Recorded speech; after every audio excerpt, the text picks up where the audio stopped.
이제 3월달이 시작하는데 왜 3월달 초에 주가가 상승할 여력이 있어 보이는지에 대해서 설명을 해드리겠습니다. 물론 지금 상황이 굉장히 빠르게 전개되고 있습니다. 정치적으로나 지정학적으로나 지난주에는 전례 없던 백악관에서 젤렌스키와 트럼프 대통령의 다툼까지 생방송으로 봤죠. 그리고 주말에 또 긴급 회의를 열어서 브릭스끼리 만났다고 합니다. 여기 젤렌스키가 보이고 영국 총리가 보이고 프랑스 총리, 캐나다 총리, 그리고 유럽연합 회장, 독일 등 주요 인물들이 다 같이 모였습니다. 최근에 백악관에 불려왔던 마크롱, 영국, 그리고 우크라이나 제일 앞에 서 있고요. 그리고 캐나다도 이제 관세가 곧 시작될 텐데 같이 참여를 했습니다.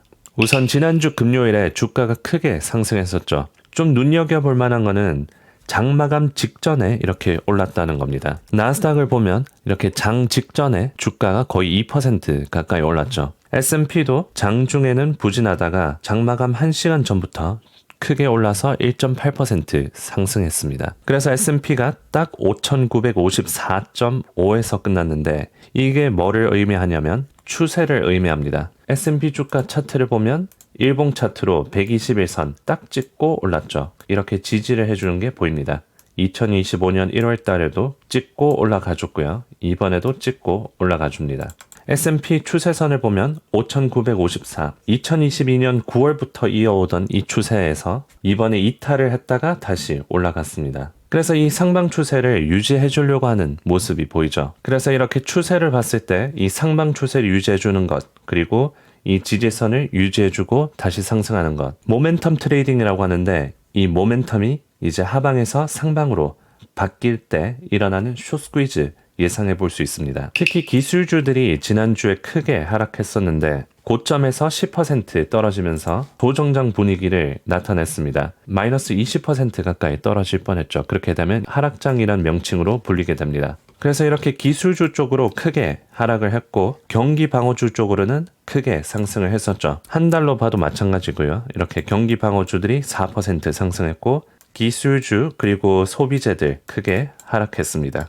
그래서 3월달이 시작하면서 이 경기 방어주들보다는 이 IT 위주들 그리고 AI 위주의 주식들이 상승할 가능성이 더 높아 보입니다. 이제 숏스퀴즈가 왜 날 수 있는지 설명해 드릴게요. 우선 비트코인이랑 이더리움 이렇게 암호화폐 쪽이 다시 상승하기 시작했습니다.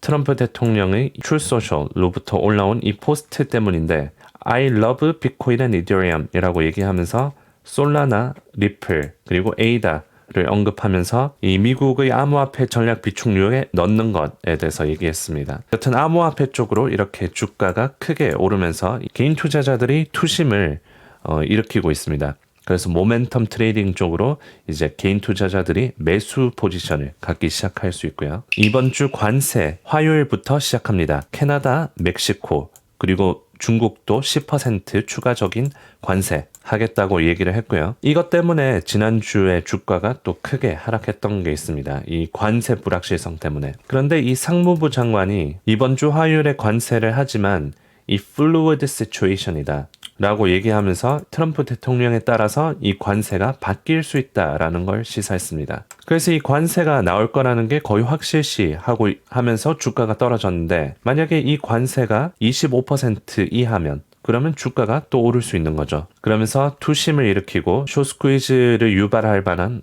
추가적인 요소가 되는 겁니다. 그리고 골드 가격, 안전자산이 3,000불까지 가려고 하다가 다시 떨어졌습니다. 그래서 안전자산에 대한 수요가 좀 떨어졌다라는 걸 확인해 볼 수 있고요. 반면에 비트코인은 또 크게 상승을 했었죠. 그리고 10년물 금리도 4.8%를 찍고 이제 4.2%까지 떨어졌습니다. 금리가 이렇게 빠졌던 거는 경기 침체 그리고 채권에 대한 수요가 증가해서 그랬던 건데 이제 채권을 팔고 이제 채권에 대한 수요가 좀 줄어들면서 그리고 지난주에 젤렌스키 그리고 트럼프 대통령의 다툼으로 인해서 이 지정학적 이슈가 거의 극에 달했었는데 그게 어느 정도 좀 완화되면서 위험 자산에 대한 수요도가 또 증가할 수 있습니다. 여튼 금리가 낮으면 이 위험자산 쪽에 수요가 또 증가할 수 있다는 걸 시사하고요. 거의 일주일째 극한의 공포에 달해 있는데 풋옵션이 많이 증가했습니다. 그래서 만약에 주가가 크게 오르기 시작하면 이 풋옵션 청산이 일어나고 숏스퀴즈로 이어질 수 있고요. 빅스 지수도 지난주에 21 찍었다가 금요일에 주가가 크게 오르면서 20 아래로 떨어졌고요. 그래서 많은 점들을 살펴봤을 때 지금 추세가 하방에서 상방으로 바뀌는 추세가 많이 보이기 시작합니다. 2월 달에 주가가 안 좋으면서 3월 달 시작하면서 이제 상승 추세로 돌아갈 수 있는 거를 시사하는 거죠. 물론 3월 내내 주가가 좋다라고 볼 수는 없을 것 같습니다. 다만 이번 주 그리고 3월 초는 그래도 상방으로 가지 않을까 싶은 데이터들이 많이 보이네요. 다시 말씀드리지만 굉장히 빠르게 많은 것들이 바뀌고 있어서 또 전망이 바뀔 수는 있습니다. 그래도 3월 초에는 하방 추세에서 상방 모멘텀으로 바뀌는 게 보이기 시작합니다. 개별 종목들 한번 살펴보겠습니다. 테슬라 주가는 이제 하방 추세에서 벗어난 상태고 지난주에 276불 주요 지지선을 지켜주고 오르고 있습니다. 그래서 309불까지 다시 올라가면 하방 추세로 다시 돌아오고 과매도 구간에서 벗어나게 됩니다. 엔비디아는 지난주에 실적 발표가 있었죠. 실적 발표가 나오고 주가가 떨어졌지만 지난주 금요일에 AI 섹터 쪽에 매수가 들어오면서 반등했습니다. 하방 추세의 상단을 돌파했고요. 이제 과매도 구간에서는 엔비디아는 벗어났습니다. 아이온큐는 지금 24불로 마찬가지로 지난주에 실적 발표를 했었죠. CEO가 바뀌면서 이 불확실성을 더했습니다.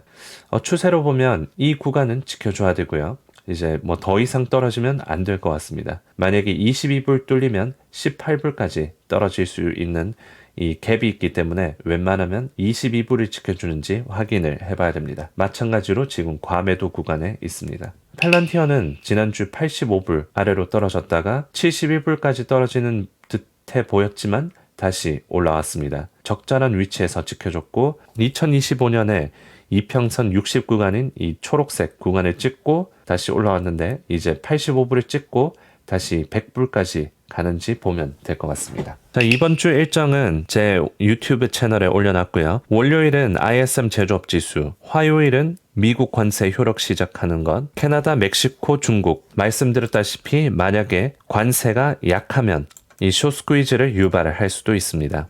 중국의 양회 개막하고요. 이때 중국의 정책 방향이 제시가 됩니다. 수요일은 공장 주문 그리고 ISM 서비스 주요 경제 지표고요. 이 ISM 서비스가 강하게 나오면 또 상승 요인이 될 수 있습니다. 만약에 서비스 지수가 낮게 나온다면 하방 요인이 될 수 있고요. 목요일은 브로드컴, BBAI, 코스코, HP 실적 발표 있습니다. 그리고 금요일에는 실업률, 비농업 고용 지표, 고용 시장이 발표가 되고 파월 연준 의장의 연설 있습니다. 그리고 이때 트럼프 대통령이 호스트하는 비트코인 정상회담 있습니다. 그래서 이 영상의 요약, 2월 달에는 증시가 굉장히 안 좋았습니다. 그런데 3월 달이 시작하면서 이제 하방 추세에서 상방 추세로 돌아서려고 하는 그런 추세가 보이기 시작하고 있고요. 이번 주에는 이제 관세가 예상보다 낮으면 증시가 상승할 가능성이, 이번 주 화요일에 관세가 생각보다 시장이 예상했던 것보다 약하면 숏스퀴즈로 이어질 가능성이 또 높아집니다. 그리고 이번 주에 여러 지표들이 있는데 이제 금요일까지 만약에 주가가 또 크게 오른다면 이때 실업률이랑 제롬 파월 연준 의장의 연설 그리고 트럼프 대통령의 비트코인 이벤트, 뉴스에 파는 현상인 셀 더 뉴스가 나올 수 있기 때문에 만약에 월요일부터 목요일까지 많이 벌었으면 파는 것도 괜찮은 전략으로 보입니다. 그래서 이번 주 매수 매도 포지션을 잡을 때 매수로는 AI 종목들 그리고 숏스퀴즈 날 수 있는 종목들인 엔비디아, 브로드컴 그리고 중소형주들, 매도 전략으로는 채권을 매도하면서 금리 상승하면 떨어질 종목들인 리츠주들 그리고 산업주들 그리고 달러, 왜냐하면 관세가 예상보다 약하면 달러가 떨어지기 때문에 이렇게 요약해 볼 수 있을 것 같습니다. 자, 그럼 오늘 영상은 여기까지입니다. 도움이 되셨으면 좋아요와 구독 눌러주시고 다음에 또 인사이트 있는 정보로 돌아오겠습니다.